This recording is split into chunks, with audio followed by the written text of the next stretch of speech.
Welcome to Black Four Horsemen Podcast, episode 27. As you can see, I'm the lone horseman tonight. As our boy Ricky has said in the past episodes, life be like me. So I wanted to, it's been a while since we've been able to put out some content. So I didn't want to keep our small audience waiting any longer. I'm your boy Q, riding solo dolo tonight. We have a lot of good things have happened in the world of wrestling since our last podcast, and I wanted to get out there and at least put some content out there, give us an update on what's going on. We're going to talk about what's happened recently. Smackdown on last Friday, Monday Night Raw on yesterday. But since I am by myself, what I'm going to do is I'm going to post on social media and see if we can get some more people in through the chat and see if they want to join me and kind of talk a little wrestling. So let me paste the link out here and post it, and let's see if we get some audience participation tonight. If not, either way, I am going to recap what has happened, like I said, in the world of wrestling from this past week. Give me a second here. Get this will work.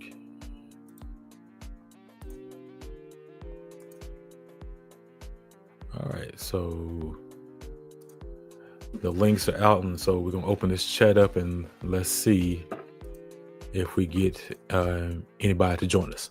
So we go back to Smackdown on last Friday, and I had to pull up the website so I can refresh my memory.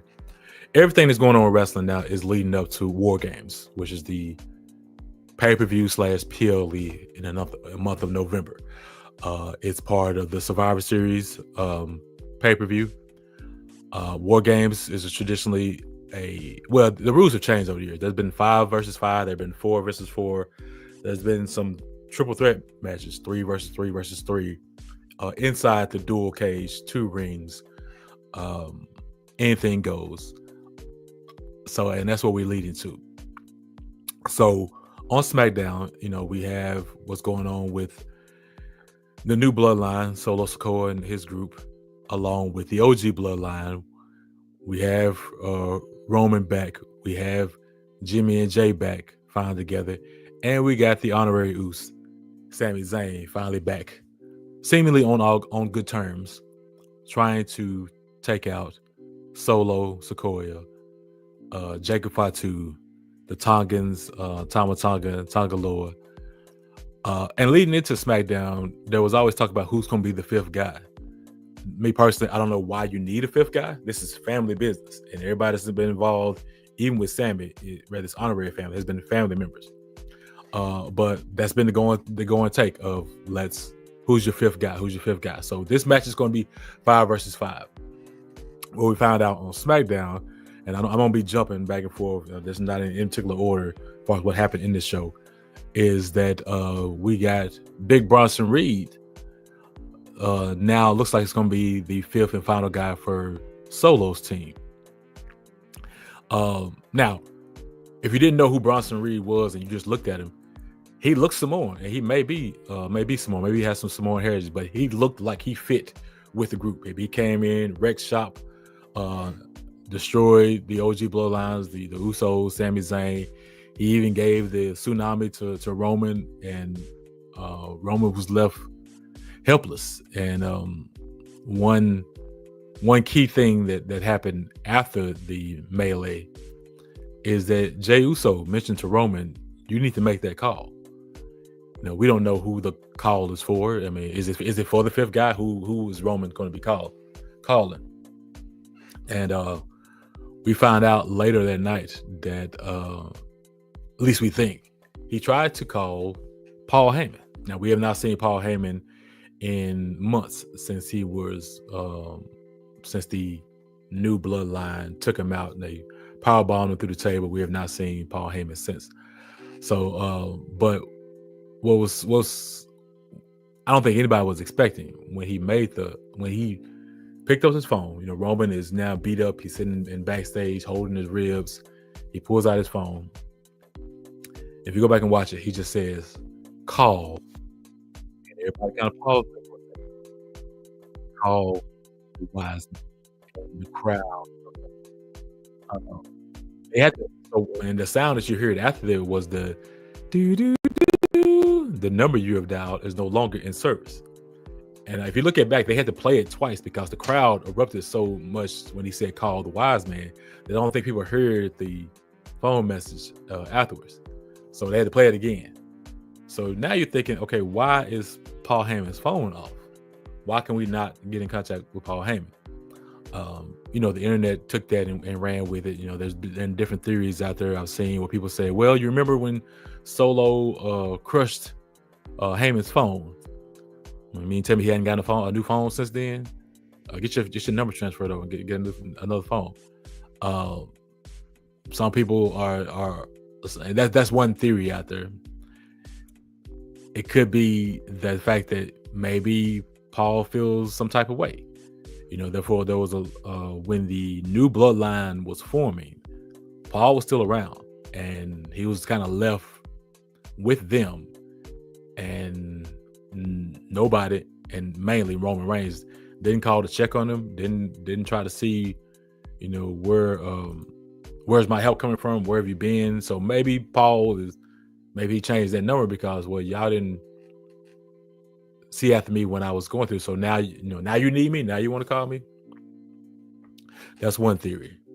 Now if you remember back last year around this time, as we leading into WrestleMania, there was a period where Paul Heyman had two phones. One said call Roman Reigns, one said call The Rock. So are both phones disconnected? Or did Roman only have the number to the Roman phone and not the Rock phone? Either way, Paul Heyman is in the win. We don't know what's going on with him. But even if you call Paul Heyman, he wouldn't be the fifth guy for the tag team. This is a I guess technically a tornado tag team match, so you need a fifth guy. It wouldn't be Paul Heyman. There's been, again, talk on the internet that it could be Seth Rollins, even though Seth claims he would never tag with Roman ever again. Now, me personally, I'm like, first of all, Roman should have more beef with you, Seth, as opposed to Seth having beef with Roman, because you was the one that stabbed him in the back first. The whole Shield breakup years ago, that was Seth Rollins' fault. When they've had one-on-one matches, Seth has been the heel for the most part in those matches. Well, he's wrestled as the heel in those matches. I guess technically Roman's been the heel the whole time, but still, I don't see why Seth should be so upset with Roman. But that's where we are now. Me personally, I don't know. I don't think the reason why people are saying Seth is because Bronson Reed, who he's feuding with now, is on Team Solo. So that means that put two and two together, okay, Seth will be on the other team. I would love to be surprised by somebody no one is expecting. You got people out there. You saw the stir down with Braun Breaker and Jacob Fatu a few weeks ago. Chances that happen are very slim, again, because of the history of Braun Breaker and Jey Uso. I've seen some rumblings of CM Punk. Now, we have not seen CM Punk since, I guess, what was it? It wasn't WrestleMania. It was after Bad Blood. So I think he's recovering from some injuries. So we've not seen him since then. So, but that could be a surprise no one expects. We thought, a lot of people were also slinging on Seth Rollins because of the pre-taped episodes of Raw that they've been doing because of the Thanksgiving holiday. And they saw this past Raw that we just saw on last night was taped. What we saw on the internet was just seeing Seth come out to fight Bronson Reed. We didn't see that. At least I don't remember seeing that live on TV. So I don't know if they cut some things out or changed things up. But it did. But after Raw went out the air, it did not look like to me that Seth was going to be the fifth guy. We still got I think a couple weeks before, because you have SmackDown this Friday and then Raw next Monday. I believe the Saturday following that is Survivor Series, WarGames. So, Yeah, so I don't know that that's going to happen. We'll have to get that decision soon, and it probably will be Seth Rollins. But that's the most interesting thing that happened on SmackDown. You had, of course, other matches involved too. As I'm scrolling through, I'm looking at. I just pulled up the tag match with the Street Profits and Motor City Machine Guns, and the fact that Ciampa interfered in the match. Johnny Gargano came out to try to stop him. He pushed Johnny Gargano. So, are we getting a Ciampa heel turn? I mean, it looks like it. We know the history with Ciampa and Johnny Gargano from the NXT days. I mean, probably one of the best one-on-one rivalries in NXT during the last 4 or 5 years. Are they going back to that? I don't know. I would love for Ciampa to turn too. And we just have a heel DIY tag team. I think that'd be dope. Because we rarely see Johnny Gargano as a heel. But in that match, again, they interfered in the Street Profits and Motor City Machine Gun match. The Street Profits, there's always been talk about, are you going to break up the Street Profits? Because in my opinion, Montez Ford needs a single run. But they at least in this match, they came off with a little more attitude. So they could possibly make both him and Dawkins heels as a tag team. But I would, because everybody said once Montez Ford goes as a single wrestler, then what happens to Dawkins? I think people automatically assume once you break the tag team up, we've mentioned on this podcast, well, who's the Shawn Michaels and who's the Marty Jannetty of that team. And a lot of people say that Dawkins would be the Marty Jannetty of that team. It doesn't have to go that way. If you think back to early days of Diesel, Kevin Nash, he was Shawn Michaels' bodyguard. I mean, Shawn Michaels was average height. And you had this 7-foot guy that came to the ring with him, was like his protection, his bodyguard. You can do something very similar to that. Maybe change Dawkins' change his look a little bit, where he can look more vicious and more as like a villain, and he could be Tez's bodyguard, help him win matches, interfere in matches. But Montez Ford needs that single run, in my opinion. And then you can still find something to do with Dawkins if you want to do more than the bodyguard role. But we want to see that single run from him, from Montez. LA Knight defended his title in the open in a open challenge match. So I'm curious to see if we can get some. Remember the John Cena U.S. Open challenges? We got some NXT people come up to challenge him. We got some people from other shows to challenge him. So if they can open that United States title up for all challengers, it'd be interesting to see, because LA Knight, in my opinion, the gimmick is getting a little stale. So as champion, he can defend that title against multiple people every week. Treated like a TV, back in the day, the WCW television champion. I mean, he was the champion on TV. He defended that championship. If I'm not mistaken, pretty much every week, as long as you had a television show, it was a television taping, that TV title was on the line. You treat the U.S. title like that. Again, you get Cody Rhodes calling out Kevin Owens.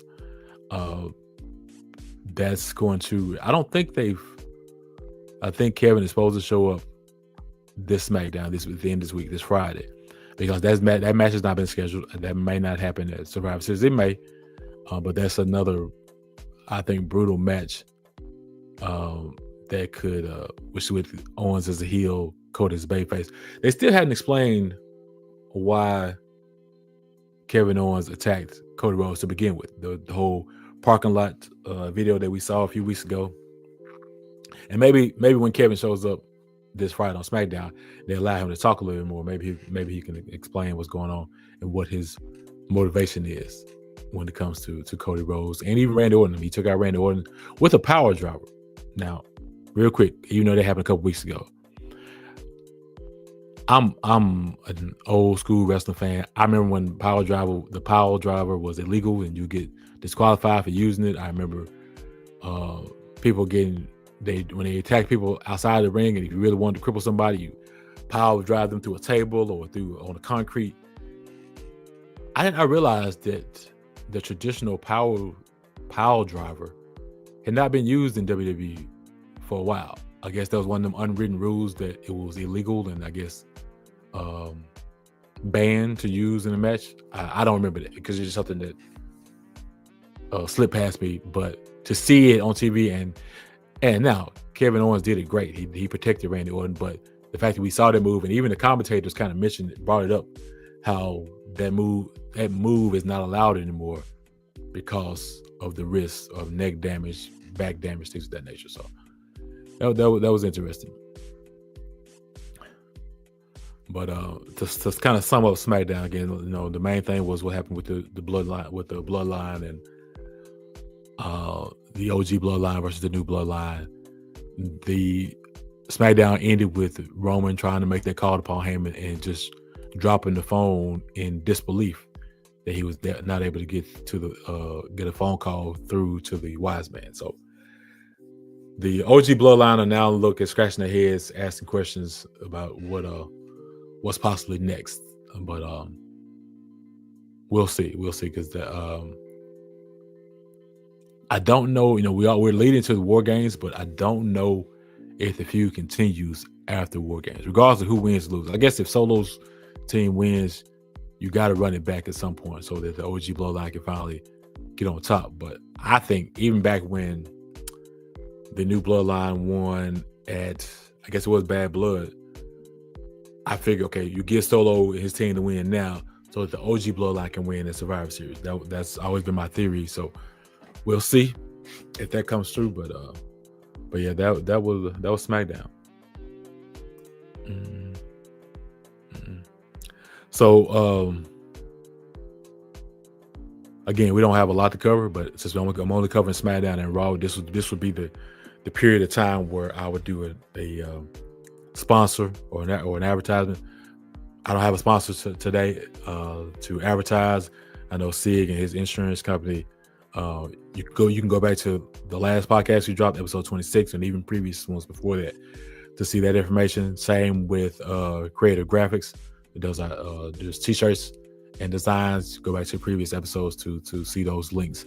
But I'm gonna talk about myself here for a second. A little humble brag, if you will. It's me. I'm Solo Dolo Benite. So who gonna stop me?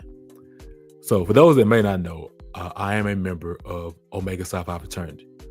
We just celebrated our Founders Day this past Sunday, November 17th. 113 years of service. I pledged, and I'm telling my age now, but I pledged in 1998 on the campus of the University of Memphis. I'm part of the Magnificent Xi Zeta chapter. But since then, I've been active in a graduate chapter here in my city. I'm currently reside in Memphis, Tennessee. That graduate chapter is known as Sigma Lambda Lambda, Memphis, Tennessee 50. And every year, Founders Day, we recognize members for their work that we do in the community, for the work that we do for the frat. Again, humble brag, I do a lot for my local chapter here. A lot of things go on behind the scenes. People may not see, but as my current boss list always says, I wear too many hats. I do too much, basically. I need to pass some of those duties off to somebody else. But this past Sunday, during our Founders Day, we had a Founders Day program where we recognized those brothers. And anybody out here that's in a fraternity or sorority may know these particular awards that I mentioned, but we have an award called Omega Man of the Year that we honor someone once a year. And this year, yours truly won Omega Man of the Year for Sigma Lambda Lambda. So humble brag for myself. I just happen to have the plaque here, so not that I'm planning on doing this, but I looked down and saw it, so here we go.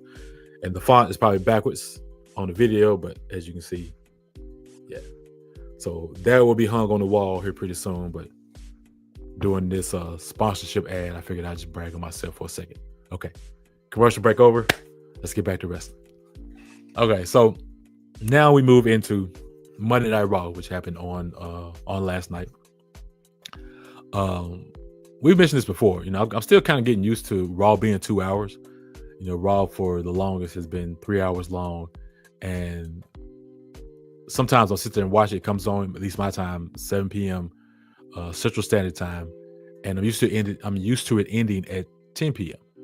Well, now, if I'm not paying attention and 9 p.m. roll around and I'm like, okay, where's wrestling? Oh, it's gone off already. So sometimes I have to sit down and actually, make sure that I'm paying attention, or those 2 hours kind of fly by. On the other side, I am able now to catch some of the Monday Night Football game because now with it ending at 9 p.m., I can still catch an hour, maybe an hour, 15 minutes of the game. Now, this past Monday night game was nothing to really want to watch, as you also know that I am a Dallas Cowboy fan. You can probably see the sign in the back. We suck this year. We do. I mean, I think there's a meme out there now with Dak Prescott even saying we effing suck.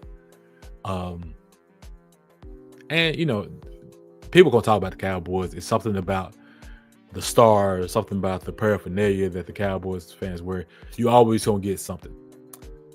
Someone's always gonna mention something. Always gonna talk about the Cowboys. So they love when we lose. They love when we're down, and we're in a down year right now. But I am a loyal fan. I became a fan of the Dallas Cowboys when I was in high school. Again, telling my age, I graduated high school in 1995. Those 95, that mid 90s year from, I think 92 was the first, either 92 or 93 was the first Super Bowl. But within that time period, they won 3 Super Bowls within like a 4-year span. Now, as a high school student who was also playing high school football at the time, yeah, I jumped on the bandwagon. They were America's team. They were the team that we saw on TV every week. They were the team that winning. I will compare them to the Kansas City Chiefs of today. So you may have a high school student now that's playing football. Chances are he's a Chiefs fan. If he watches Patrick Mahomes, he watches the things they do, he becomes a fan. Now, the question is, was it 30 years? Well, I guess next year, 2025 would be 30 years out of high school for me. Ask that same person 30 years from now, are they still the Chiefs fan? And that's where loyalty comes in play. Yes, I've been a fan since high school, and I ride out my team. Win, lose, draw. Hey, you're gonna respect the star, and that's how I'm built. So you can talk about the Cowboys all you want. You can say all these different things, but I'm a Cowboys fan. But anyway, that Monday night football game sucked. So we're not gonna talk much about it anymore. So let's go back to wrestling, back to Raw. So Monday Night Raw kicked off with another WarGames match that will happen, but this time for the women. So I think it was Liv and Raquel came out first, and they had their team of who is this? Liv, Raquel. Who's the other tag team? Oh, Nia Jax, our WWE Women's Champion, Nia Jax, with it, and all of her beauty. She came out with Tiffany Stratton and Candice LeRae, who Candice LeRae has kind of jumped on the coat wagon of Nia Jax, and I actually like it. If you've listened to the podcast in the past, I want Nia to have almost like a queen's court, so people behind her watching her back, I guess doing her duties, making sure the queen is taken care of. It looks like Candice LeRae is taking that ball, and I like it too because it gives Candice LeRae something to do as well, so that she's not just left out there. Because as we saw her partner, I forgot her name that got released. Indy Hartwell got released from WWE, so now it gives Candice something to do too. Now that she doesn't have her normal running mate. So they all show up and they're talking, about WarGames and how the match is going to go. Then you hear Bianca Belair's music.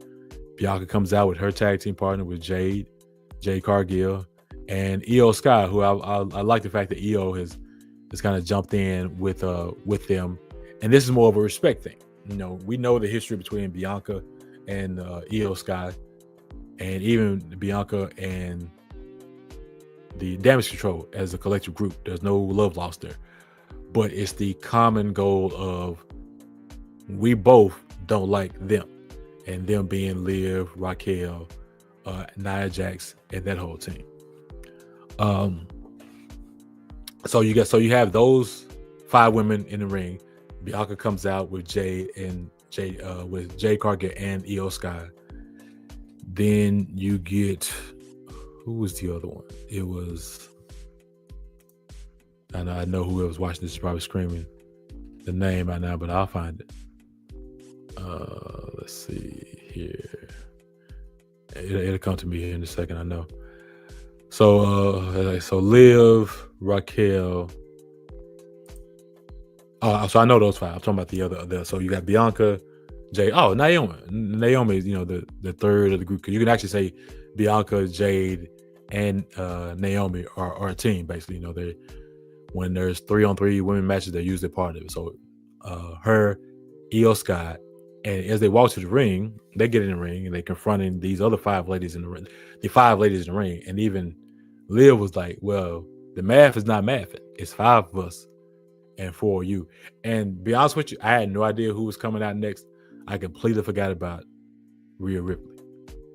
Rhea Ripley has been out with injury for the past, I guess, month or so, when you saw footage of Liv and Raquel, leaving a injured Rhea Ripley in the parking lot at NXT. Supposedly they broke her orbital bone. It's the bone in the eye. It took me a minute. I knew what I wanted to say, but I didn't know I pronounced it right. But the orbital bone around the eye. So Rhea comes out with a mask on, protective mask, cover everything. Mention WarGames, headbutts her in the chest. You ever notice when Rhea does the headbutt, she doesn't do it head to head. It's always like headbutt into like the neck or the chest area of the opponent, which I think looks pretty cool because then you get the whole head whip back from the person taking it. So it makes it look a lot more vicious than it is. So we got that. So we got that brawl to happen and that breakout. So it looks like the WarGames match on the women's side would be Liv, Raquel, look, I just said these names and I forgot them that quick. So that's why I'm getting old. Liv, Raquel, Nia Jax, Tiffany Stratton, and Candice LeRae versus Bianca, Jade, Io Sky, Naomi, and Rhea Ripley. And yeah, I think those 5, that's going to be a war. And these, it's funny because these matches are on paper are very dangerous. And you would imagine women wouldn't want the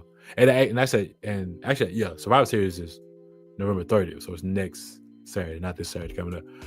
But you would think the WarGames match is something you wouldn't want women to be involved in. I listened to an interview recently with Bianca Belair, and she said the WarGames match is like one of her favorite matches. She loves it because of the chaos and all the things you can do in the ring, all the weapons you can use, a lot going on. So the fact that the women like this match, I think that's why I think between the 2 WarGame matches, I think the women's match is going to steal the show, in my opinion. Let's see. So that's how Raw started out. You had some other matches throughout the night. You had Rey Mysterio versus Chad Gable. So basically LWO versus, and actually I think there was a mixed tags. It was Rey Mysterio and Zelina Vega, I believe.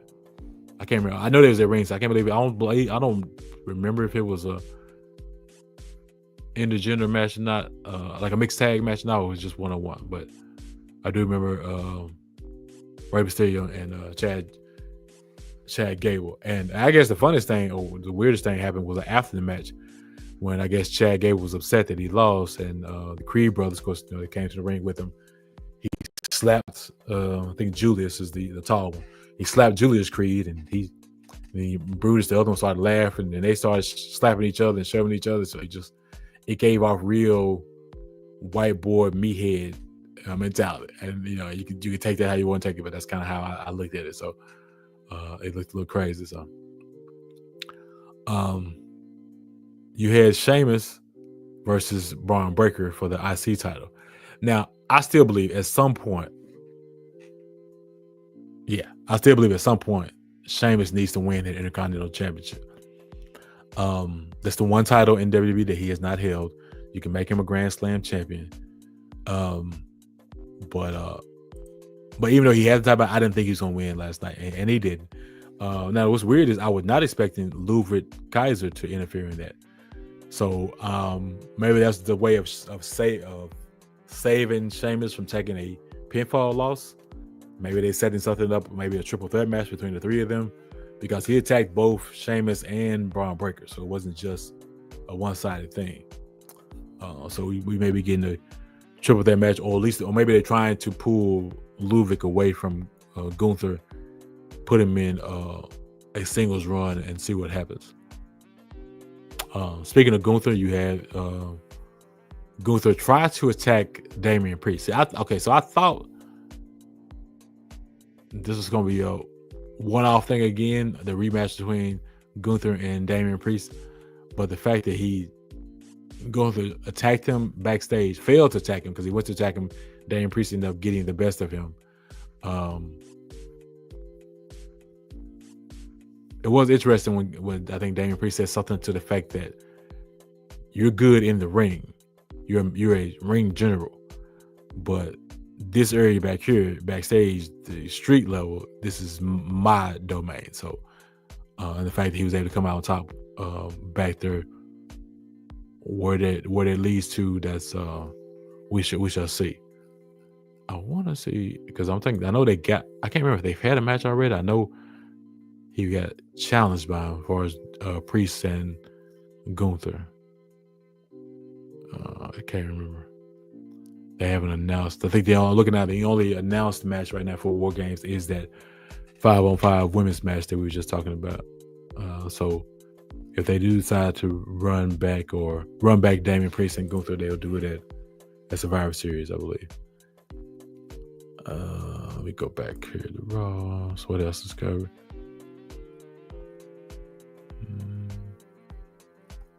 About it. So before the one last thing, and I didn't see the clip live. I need to go back but I've seen clips of it. I didn't see the video live, but I've seen screenshots and small clips of it since then. But the Uncle Howdy promo with the whole video stuff, the Karrion Kross, I don't know if they did this on purpose. Yeah, I'm sure they did this on purpose. But he looks so much like Bray Wyatt in this video. I know this is brother, but they distinguished it, look different. And I don't know if it's the goatee or the beard that Bo Dallas grew out, or okay, how they grew out, but in that video, there's certain still shots that you can see. He has the long, stringy hair with the new facial hair. He looks a lot like Bray Wyatt, which is kind of scary because Bray is no longer with us. But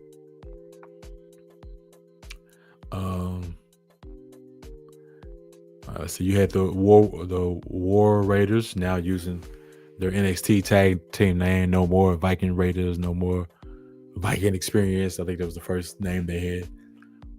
Looks like they're getting pushed on the tag team level, so we may see them go after the World Tag Team titles here pretty soon. And you got, because now, because they beat Dominic Mysterio and Carlito, you had the rest of Judgment Day kind of jump them. And I see something's going on with Finn Balor too. I don't know if he's trying to distance himself from the group, or they may be trying to weed their way away from him. But his attitude and some of the things he's said the past few weeks kind of makes me look at him a little sideways. As far like, are you still with the cause when it comes to Judgment Day, or are you trying to do your own thing? So let's see. So I think the last thing that happened in Raw, the Bloodline story is continuing to bleed over to Raw, because now you have Bronson Reed as the fifth guy for Solo's team. Bronson is a Raw superstar. So we go into where you see, actually before that, you saw the OG Bloodline, Sammy, Jay, Jimmy, again try to convince Seth Rollins to join them as the fifth guy. He again turns them down, talks about he'll never team with Roman. The whole spiel I was just talking about at the beginning of the podcast. So you get,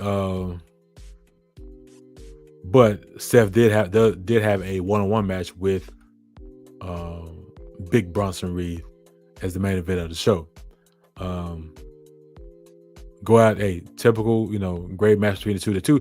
The two of them do have great chemistry in the ring, I believe. When it comes to just, I envision it as almost like, because of Bronson's size, I think Seth feel like he can just throw anything at him. He can hit it with anything, do anything. He knows Big Bronson Reed is going to stand back up and dish the punishment back out to him. So, but anyway, they had that match. Solo and his team, kind of showed up to kind of be on Bronson Reed's side. Once they showed up, then that brings out the Usos and Sami Zayn. And again, they're outnumbered because, one, Roman is not there, and then two, you don't have your fifth guy. So the OG Bloodline, put down. So the new Bloodline, Solo's group, puts down the OG Bloodline. They Big Bronson Reed gives Seth Rollins a couple more tsunamis to injure him, which again just motivates Seth to put away his pride and whatever's going on with what he feels about Roman and the Bloodline, and become this fifth member for the WarGames match. So I believe that's where it's headed. We'll see. But those are kind of the majors. Again, I just want to jump on here quickly to give some content. I know we have not posted anything in a while, again, because just we're all married, we all have families, we all have jobs and lives that we things happen, and I try not to fuss a little bit too much. I'll try not to fuss at the guys when we can't record something. But I didn't want to go another week without putting anything out there. Anybody that does anything with YouTube or anything with this content created, it's all about consistency. And I've preached that to them, and I preached that to anybody that does this. So I wanted to put it out there. We're only at 37 minutes according to my clock, so it's going to be a very short episode. But I wanted to get out there and at least put a video out there for our YouTube subscribers, for people that are following us, people that follow us on social media. I should have had like some banners and stuff ready to post, but just search Black Four Horsemen on Twitter, Instagram. We're on. I need to create this Facebook page because it's kind of just waiting for me to click the button. So we'll be on Facebook. The audio version will be uploaded to Spotify as soon as my boy Ricky kind of gets back into the studio and can kind of help me out with that. This video is live, but we'll be posted under videos in YouTube probably the next day or two. I've learned that with YouTube, sometimes I can't immediately upload them to the video page. It has to stay under the live page, at least for 24 hours, I believe. So yeah. So I appreciate anybody that that joined, whether you join me live or listen to this after the fact. Thank y'all for watching our videos. Subscribe if you haven't. If this rhythm and you're not sure why, go ahead, just give us a subscribe. I mean, it's free. It doesn't hurt you. And click on the notification bell to know when we go live. When we're back at, hopefully in the next couple weeks, we'll be back in full force, and it'll be the Four Horsemen all together riding together again. But right now, as I said, I just wanted to put something out there, because even though it's four of us, when there's just one, the other three are not too far behind. So that being said, y'all have a good night. As I did this a little later than we normally do on a Tuesday night, but again, want to get it out there. So again, till next time, my name is Quilly Cox with the Black Four Horsemen podcast, and we're out. Thank you.